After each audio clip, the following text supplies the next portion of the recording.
Welcome to episode 1 of the Progressive Overload for Life podcast.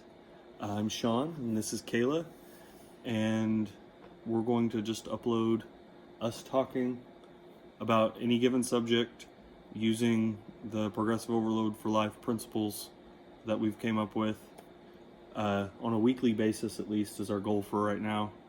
And speaking of goals, our topic for tonight is going to be New Year's resolutions. And how do you feel about New Year's resolutions? And how I feel about them, and what we think about how we can help you with those types of things, if that's something that you're wondering about. I don't like New Year's resolutions. What is it about them specifically that you don't like? Is it like, do you just not like having goals in general? Or is it something specifically about New Year's that you don't like? I don't like that everybody on this one given day is like, I'm gonna trash my life from Christmas to New Year's. I'm not gonna have anything together, but then January 1st, I'm gonna be a whole new person, and my life is gonna be so much better next year. And then, most people fall off the bandwagon before the end of January. Right. If you've got anybody holding on by March, it's like you think about if you want to buy workout equipment, like January is the most expensive month to do it, but you can find some good deals in March and April. Yeah. And so I think for me, I don't like the idea of like this like pressure situation of New Year's resolutions, because like I thrive on goal setting, but I think that it's like this trap people can get into where the motivation that they have, because it's like new year, new me type of thing. I don't think that is generally something that people will stick with whenever a goal is dominated specifically by motivation, because so often like your motivation for the day is going to wane depending on like how much sleep you got, what you ate the day before, what you ate that day, what your kids are talking about, what your spouse is talking about, or just like whatever.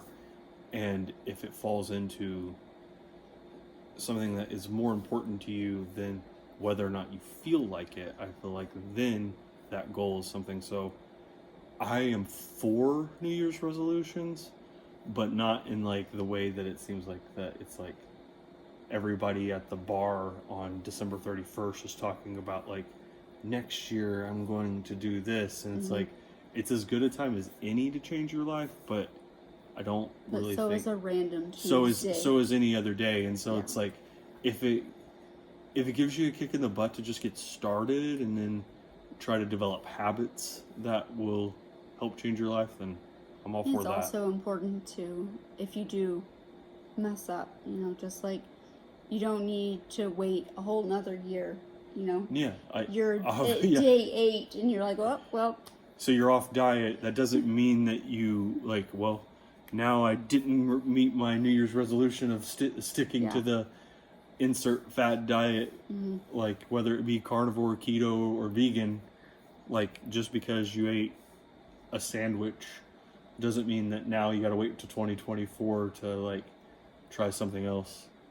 Because like doing something good for, and you can define whatever good would be, but doing something good for an extended period of time is way more beneficial than doing something hardcore for a short period of time. So if you having a sleeve of Oreos once a month keeps you from eating a box of Oreos every week, and I know that both of those are probably really bad things to do, but it's better to have the sleeve once a week than it is to have once a month and the box once a week. And so I would say that if that keeps you on every other aspect on your diet, then eat the cookies. Yeah. So like with me, and I like the dark chocolate. I like to have that. And so I know that if I have one, even sometimes I will start out like first thing in the morning. you'll eat one yeah, because it's on your then mind. It's on my mind, and now I'm not fixated on it. It's like I've had that, and I know that if I have it, now I can walk away for the rest of the day. I'm way less likely to walk around, and I know we don't keep a lot of these things in our home, but if there is the random cookie or something, I'm less enticed by it because you already had your dark chocolate. And for me, I'm sort of like the opposite with that when it comes to the treats that are the ones that I like. I don't like a lot of candies and I don't like a lot of sweets, but if it is something that is here that I do like, I will eat it until it is gone. And so for me, I just don't get those things, but it also doesn't leave me wanting them. If I don't have, if they aren't here and I don't get them, I'm not. And sometimes I wait for like the perfect scenario. So like we bought the box of cereal that we were going to share. You're like 5 bowls of cereal in, and I'm like, tonight, after the kids go to bed, are asleep and it's all quiet, and it's like how you work it up for like your first kiss, and then if it's not perfect, and now everything's ruined. Right. And I think that even like shows the differences in our personalities, where for you to get started on something or for you to be going on something, everything has to be lined up like exactly right. Even like this podcast, like where we've been talking about doing something like this for like a long time, and we don't have the right equipment. We don't we're not done building our house. We don't have this, and it's not quite right. But we have these conversations all the time that whenever even people listen to us, they say that like, oh, you guys should do this. You guys should talk about this. And for me, I'm like, why don't we just do it? And we'll learn as we go. And so it's just I think that maybe I need to spend like 5 to 10 years on Skillshare. Yeah. Something, like and then maybe become an expert in the field before you ever get started doing anything. And it's like, I'm the jack of all trades, master of none. But if you keep going, it's still always better than a master of one. I mean, literally, this video is like, are you ready? And I was like, no, not yet. And then you're like, beep, oh, okay. Because if we wait for Kayla to be ready, then we're not going to do this tonight. Or it will be like after I'm like, I'm going to bed. I'm like, do you think we should do that podcast? We said we were going to do it today. Yeah. So, as far as like, you guys have that happen on your phone probably right now too. I'm sure that's an amber alert, a silver alert.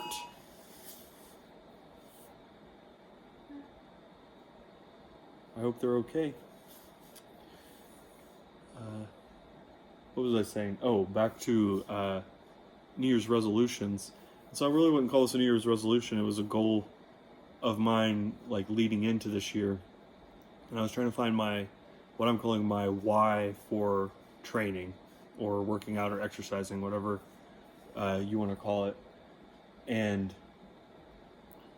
last November, so not 2022's November, but 2021's November, we had a son, Randy.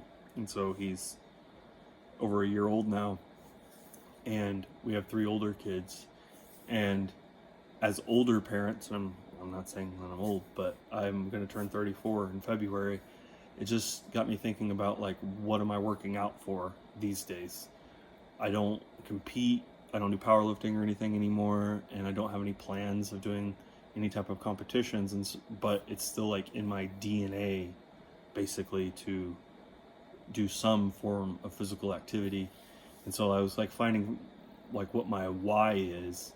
And so literally what I've come up with is like, I just want to be able to be strong and move and do whatever it is that the kids want to do for as long as I possibly can. And so being, over 50 when Randy would be graduating high school, like I want to still be as competitive as I possibly could be with him. Like he won't be outrunning me unless, and if he's fast enough to be in the Olympics, then so will I.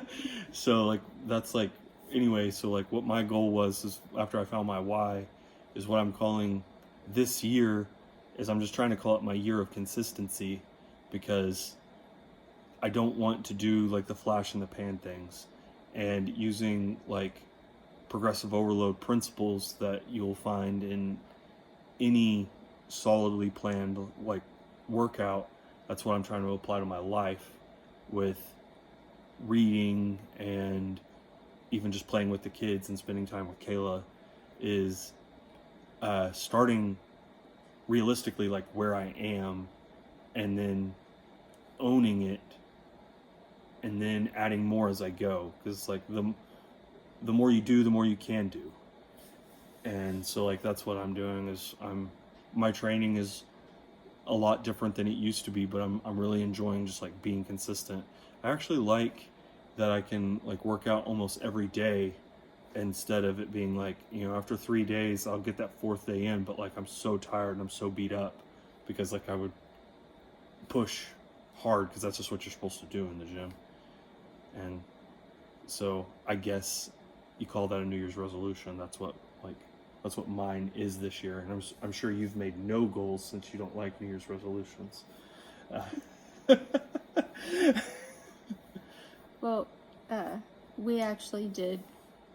I had seen one of my friends post, like the pick your 3 words, for the year. Yeah. And one of mine was actually to be more consistent. And that was something that we both picked without ever talking to each other. That happens a lot. But I keep getting myself like in this trap of just do something. Yeah, like, you gotta do but something. then I'm like, I don't have a workout plan that's, Yeah, you're waiting for the perfect workout, I the don't- one that you enjoy the most Yeah. possible. And But so like we put the pulley up in here, and I did that for like a day. kind of for 2 days, and not 2 days consistently either. And that's where I think like the And discipline then over motivation comes I sometimes. told you this morning, that I didn't feel like doing anything. That if I could have laid in bed all day, but when I went to bed the night before, I was super motivated to be like, tomorrow, tomorrow we're going to start. And I know a lot of the things that I do are literally on the internet. And right now the internet's down. And so Yeah. I even wrote that down today, that it's getting, my brain is just, it's driving me crazy right now, because I have these things that I want to do that I can't do, and I need that creative outlet to be able to center me so that I can do the other things, so that our whole life doesn't end up in chaos. Right. And Yeah. so who knew, It's you funny would end up that reliant on the internet. just like the one thing. But It's funny that you literally just said that you were motivated before you went to bed, and how I was just referencing like how motivation is a fickle thing. yeah, It's like when you go to bed, I think if anybody actually ends up watching this and in the comments, you can tell me who actually did this quote, because I want to say that it's a football coach, but I don't know if it's Vince Lombardi, and maybe I'll pin a comment that says who this is, but it's fatigue makes cowards of us all. And so like whenever it's the time of day, like whenever you're the most like motivated, is probably the time whenever you are the least fatigued. And then come that 5:45 alarm is maybe I'm not as motivated as I was before I went to bed. Because like, how many times do you want to hit snooze, and it's like, well, I can't wait, I don't want Randy to wake up at 6 o'clock in the morning, so I'll be quiet and I won't do that. Like, yeah, and then it's, oh, he's extra difficult today, so it's just like entering these things that can become discipline. And like we talk about this all the time, so this isn't like, I'm not being preachy. It's I think a good example of that, I don't even know if we even talked through this the other day, because I was still kind of struggling with it with me before all the kids came home.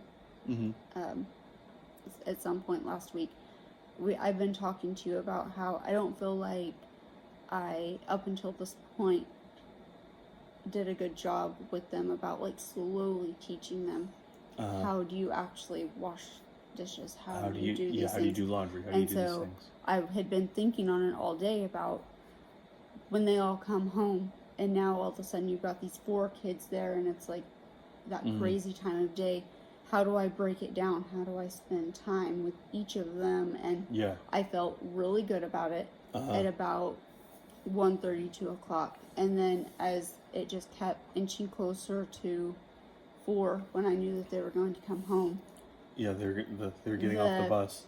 That anxiety that I tend to get at that time of day, just like it hit really hard, and I ended up not doing any of those things that I'd already set up in my mind. And then I ended up kind of doing the same thing the next day, where it's like I got on to myself about the day before, and then I still didn't do it. And so it's like I'm waiting for that perfect moment when it's like I feel motivated to do the thing. And it's like if I would have just started with one of them, I didn't have to do all 3 of them that day. If I just start just with one tiny thing, you bring it back to the point which isn't overwhelming at all. And like maybe that literally is that you just greet them off the bus and you say, I'm going to spend 5 minutes with you doing your chores with you today, Novelyn. And like, and with her being the youngest one, maybe you don't even explain everything that's happening. You're just doing your chores with her that day. And you don't even talk to the other two, because it's like you're not trying to sit them down and have this proclamation. It's just something that you've committed to yourself to do. And so, and if you have to take it farther back than that before it overwhelms you, you do. But instead of being like, we're going to implement this whole new thing all at once and all of a sudden, and it's like, well, we never even got started on that. And that's a whole bunch of stuff. Like 3 older kids with a toddler running around that you like. You start talking about something serious, and Randy has something to say about it, you know? Yeah. And right now, he's just so active, too, that it's part of the after-school routine is that we make sure that somebody has an eye on him. Yeah. Because it's also a time of day where, like, I've either got to help somebody with homework, or I've got to check backpacks, and so there are these things that I need to be doing too. So I can't be like, okay, you guys do your chores, and I've got Randy.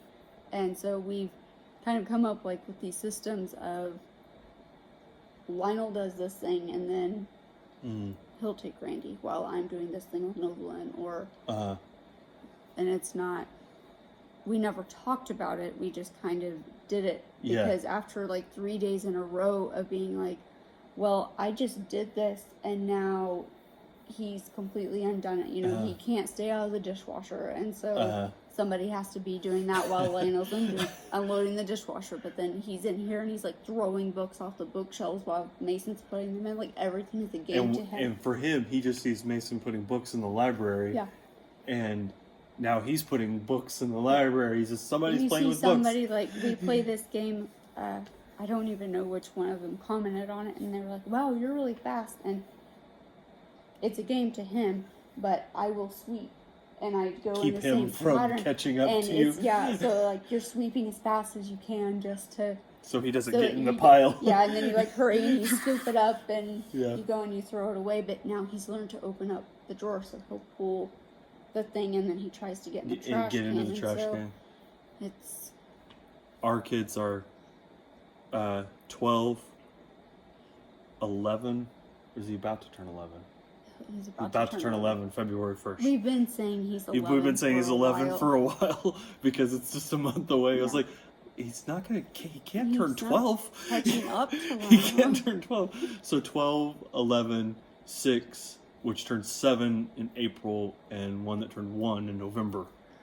So we have a wide range from oldest to youngest, but then also with the one that's 7 she is also enough younger than the older two that there's a big age gap with there as well, but then there's also a huge age gap between her and the youngest.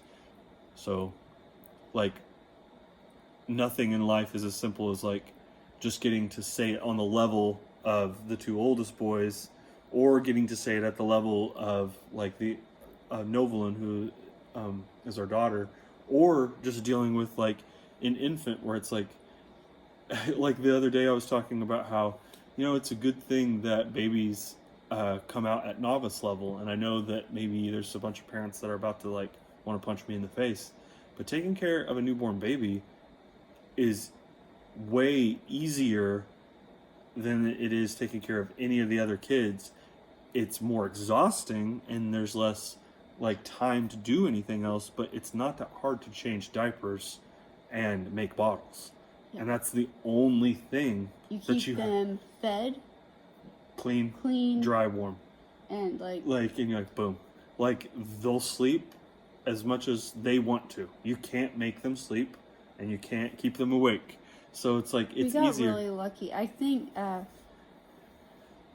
that I do believe that the infant stage is, especially when you're looking back on it, because if you only have the one kid, You'd be like, right shut now your face. you're like, no, this isn't easy, because none of it's easy. No. I'm not trying to say that it's a piece of cake. I do agree that it's like your stakes are almost the lowest, because you Yeah. always have to keep everybody alive. I would and it's basically that. Yes. But then I would take now I just more think than that. about the difference between Randy, as I know he's only a year old, but like as a teeny tiny baby compared to Novelyn. As a teeny teeny baby, where she was screaming her and face it's off just all the time. All the time she's crying, And it's weird for me to say it, because like I was saying, it's easier to take care of Randy, 8 months ago, but I would take now because of the fact that like what makes it hard is that it's relentless. It's not that like the actions are hard.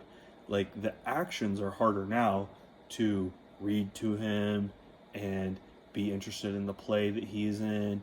And it's like, I come home from work and I take him outside. Those are things that I enjoy doing, but there are just more things on the list. Whenever he was a teeny tiny baby, you didn't have a bunch of things on the list. You didn't have to like comb his hair and brush his teeth and do all these things. But as he gets older, there's more things to do, but also it's not as relentless of a thing. Like, he can sit down in his basket that we keep here now, because he watches TV by sitting in this tiny little basket. He never did that. It was always like, he always wanted to be held. And you had to hold him while you were feeding him, and now he sits on a high chair and he feeds himself. Now we can eat while he's eating, and maybe we'll literally like the waking up at these intervals. And I mean, he was eating constantly. He is a big eater. He was like, we just kept having to close the windows, because we were like, why is he upset? Everything's fine. But then you like make him a bottle and he would eat it, because we were doing every 3 hours, and then it was every 2 hours, and it was every hour and a half. And it's like, it takes him 30 minutes to finish a bottle. Do you just make him another one after he's done? Like, it's what we'll eventually talk about how, as we've gotten older and our outlooks on food and feeding children have changed. We'll talk about how the difference in how we fed Randy versus like how we got fed as kids. Like, it's been a really good thing. But I think maybe we'll wrap this one up there, because who knows where we'll go, and this is our first time, talking about a topic. So if you guys have any topics you just want to hear us talk about, or if you're not interested in hearing us talk, go ahead and leave a comment there, because I also hear that helps the algorithm. So be as negative as you want. We don't care. We're going to do this regardless, because it's important to us. So, haters gonna hate. Haters gonna hate. Good luck on all your endeavors in 2023, and we'll see you next Monday.